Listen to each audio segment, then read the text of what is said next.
attitude, habit, or way of thinking. Well, I mean, I guess one of the things that it taught me was that you can do anything you set your mind to.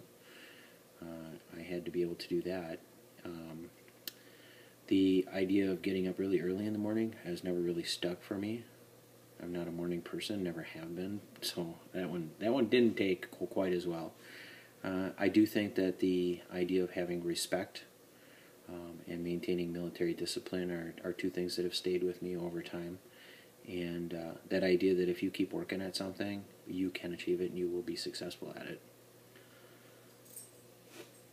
Did your stance or severity of your stance on war change as a result of your service? In what ways?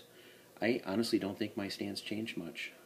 I had always believed that if your country called you to serve, that you should serve, and that didn't change while I was in. I did see what happened to guys who did serve.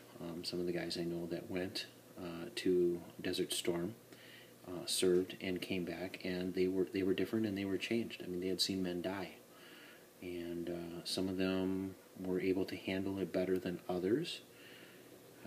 But I also know that you can't allow tyrants to dictate terms to the United States. And so when the time comes, when you are asked to serve your country in what your country believes is righteous war, then you need to go and you need to serve your country.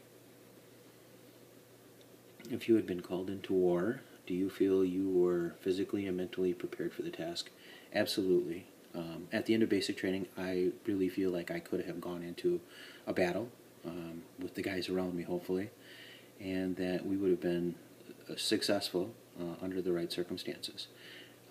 If we weren't successful, it would not have been for a lack of preparedness or training. We were ready to go. We were physically fit. We were mentally prepared. And we knew our weapons. We knew our weapons well. And we would have been, I believe we would have been successful.